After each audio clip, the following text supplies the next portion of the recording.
இருந்தவரும் இருக்கிறவரும் வருகிறவருமாகிய இயேசு கிறிஸ்துவின் அன்பான நாமத்தினாலே உங்கள் ஒவ்வொருவரையும் இந்த தேவனுடைய ஜீவனுள்ள வார்த்தையின் மூலமாய் சந்திப்பதிலே நான் கர்த்தருக்குள் மகிழ்ச்சி அடைகின்றேன். ஏசாயா 60:20. உன் சூரியன் இனி அஸ்தமிப்பதும் இல்லை, உன் சந்திரன் மறைவதும் இல்லை. கர்த்தரே உனக்கு நித்திய வெளிச்சமாயிருப்பார். உன் துக்க நாட்கள் முடிந்து போம். Isaiah 60:20. Your sun shall no longer go down, nor shall your moon withdraw itself, for the Lord will be your everlasting light, and the days of your mourning shall be ended. ஆமென். கர்த்தருடைய நாமம் மகிமைப்படுவதாக. கர்த்தர் இந்த நாளிலே நம் ஒவ்வொருவருடைய கண்ணீரையும் அவர் துடைக்கும்படியாய், கவலையாய் வேதனையாய் துக்கத்தில் இருக்கிற ஒவ்வொருவருடைய இருதயத்தையும் அவர் ஸ்திரப்படுத்தும்படியாய் விரும்புகின்றார்.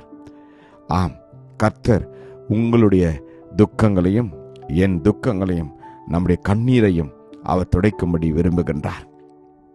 எனவேதான் உலக பிரகாரமாய் ஒவ்வொருவருக்கும் சூரியனுடைய வெளிச்சம் தேவைப்படுகின்றது.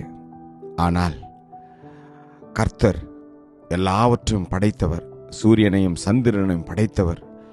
அவர் படைத்த நாளிலே கட்டளையிட்டபடிதான் எல்லாம் இயங்கிக் கொண்டிருக்கின்றது. அதை கூட தேவன் இந்த நாளிலே என்ன சொல்கிறார்? இனி சூரியன் உனக்கு பகலிலே வெளிச்சமாயிராமல், சந்திரன் தன் வெளிச்சத்தால் உனக்கு பிரகாசியாமலும், கர்த்தரே உனக்கு நித்திய வெளிச்சமாயிருப்பார், உன் தேவனே உனக்கு மகிமையுமாயிருப்பார் என்று. சூரிய வெளிச்சம் இல்லாமல் உயிர் வாழ்வது உலக பிரகாரமாய் மிகவும் கடினம். ஒவ்வொரு உயிர் வாழ் ஜீவன்களுக்கும் சூரியன் மிகவும் அவசியம். ஆனால் ஒருவேளை சூரிய வெளிச்சம் இல்லாவிட்டாலும் கர்த்தர் முகத்திலிருந்து வீசுகிற வெளிச்சம் உங்கள் மீதும் என் மீதும் வீசும் பொழுது நீங்களும் நானும் இந்த உலகத்தில் ஆவிக்குரிய வாழ்க்கையில பிரகாசமாய் ஜீவனோடு வாழும்படியாய் அவர் கிருபை செய்வாராம். நித்திய வெளிச்சம் அவர் முகத்திலிருந்து பிரகாசிக்கின்றது என்று வேதம் சொல்கிறது. எனவே நீங்களும் நானும் இந்த உலகத்தில் வாழ்கின்ற போது நமக்கு ஒளி காட்டுகிற வழி காட்டுகிற விண்மீனாய் இருக்கிற இயேசு கிறிஸ்துவனுடைய வெளிச்சம் உங்களையும் என்னையும் நிரப்புகின்ற போது நம் துக்கங்கள் சந்தோஷமாய் மாறும். வேதம் சொல்கிறது, நீங்கள் அழுது புலம்புவீர்கள், உலகமோ சந்தோஷப்படும்.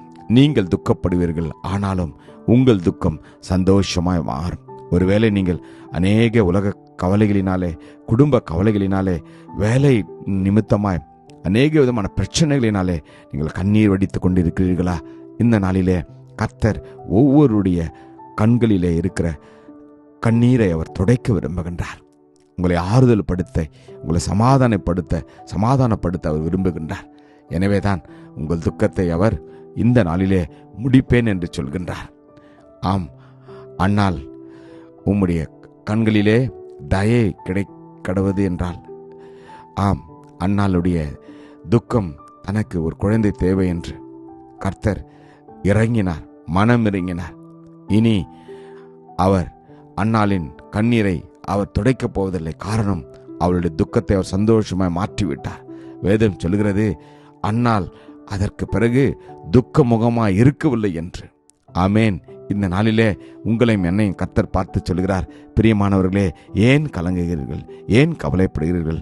ஆம், தன்னுடைய ஒரே ஒரு சகோதரனை இழந்த குடும்பத்தில் கண்ணீரோடு இருந்தவர்களோடு கூட இணைந்து கர்த்தர் கண்ணீர் வடித்து அவருடைய கண்ணீர்களை ஆனந்த களிப்பாய் மாற்றினார். மரித்த லாசரு உயிரோடு எடுத்து கொடுத்தார். நம் வாழ்க்கையிலும் அவர் அப்படியே செய்வார். கவலைப்பட வேண்டாம். ஜெபிப்போமா? கிருபையும் இரக்கமும் நிறைந்த நல்ல தகப்பனே, நல்ல நாளுக்காக உமக்கு நன்றி அப்பா.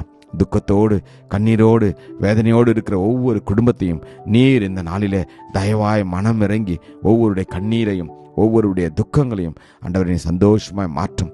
தெய்வீக சமாதானம் ஒவ்வொரு குடும்பத்திற்குள்ளும் ஒவ்வொரு இருதயத்திற்குள்ளும் செல்லட்டும் அப்பா. ஆசீர்வதியும். இயேசுவின் நாமத்தில் ஜெபிக்கிறோம் ஜீவனுள்ள நல்ல தகப்பனே. ஆமேன். God bless you. Jesus loves you. Amen.